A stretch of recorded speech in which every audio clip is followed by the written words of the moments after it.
can't tell if Megan is on or not. I think she is. Are you on, Megan? Yeah, I'm here. Okay. Yes, you're going to get embarrassed too.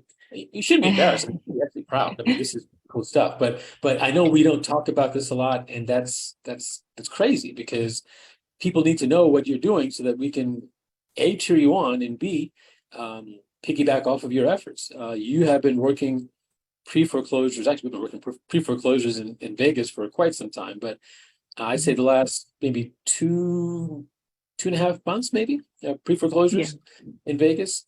And you have, I think, just in the last 24, 48 hours, you reached out to, I think you said 40. Yeah. And how many responses? How many responses? Either good or bad. How many responses did you get back? So out of 40, I got two responses. One was a solid no, and then the other one started a conversation. Okay. And the one that started a conversation is, just for the record, a $1.2 million, 6-bedroom, 6-bathroom home in Vegas. Now, it's a dog that's got many, many fleas. It's got lots of problems with it, but it's a seller who's got a problem. He's got a whole bunch of problems, actually. And that's the whole point. The whole point of all this, and again, the gurus don't tell you this. The whole point of this in these early phases is not getting deals done. Deals done is nice, but what you really want is you want reps. You want opportunities to get in front of sellers and talk to them, because that's what secures your success going forward. If you made 3 calls and got 3 deals and had 3 closings, you are not nearly as experienced as someone who had to make 10 calls to get one person to say yes. So to get 3 deals, they had to call 30 people and practice on 30 people. That person has a lot more practice talking to sellers than someone who gets an immediate yes.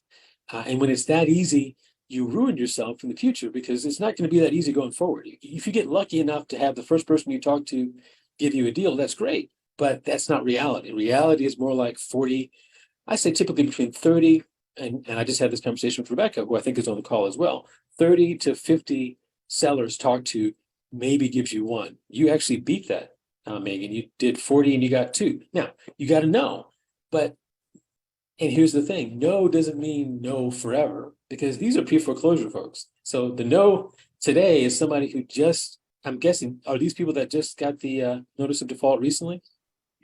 January. Yeah, I'm working Okay. January.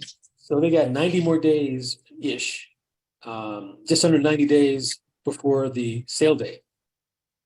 Mhm. So it's easy to talk tough when you're day 90 of 90 day, or day one of 90 days before your house is going to go to auction.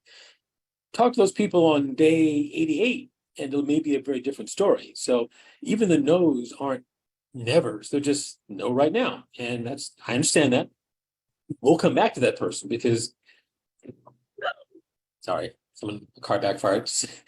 Because unless they're prepared to lose their house, or they find a solution that involves paying off the underlying mortgage, or curing the default, there needs to be a solution to this. And I suspect they don't have one yet. But 2 responses out of 40, that sounds to me like 5%. 10% would be 4, half of that would be 2, so 5% response rate, which is pretty darn good. But that is a huge, huge success. And again, I know. Well, let me ask: does it feel like a huge success, Megan? Yeah, I actually learned a lot from my conversation with the seller of the $1.2 million house. Awesome. So it does feel like a success because I got to practice. Awesome. I love that. I love that. And when you're talking to somebody who's kind of on the fence, you can feel free to ask whatever questions you're going to ask, because it doesn't matter what they say. They're not impacting your ability to make money because you're just practicing. And so, yes, the fact that they responded is also a huge win, because it gave you an opportunity to have a conversation. So what information can I squeeze out of the seller that I wouldn't necessarily be comfortable asking about? And you got a fair amount of information. He's got a tax lien. He's got HOA, arrearages. He's got issues. but that's how it starts. And now you have some experience talking to sellers, and the more experience you get, that's when this stuff becomes easy. When you get to the point where you and I had this conversation earlier, Megan, that and Rebecca will hopefully hear this, because I said the same thing to her.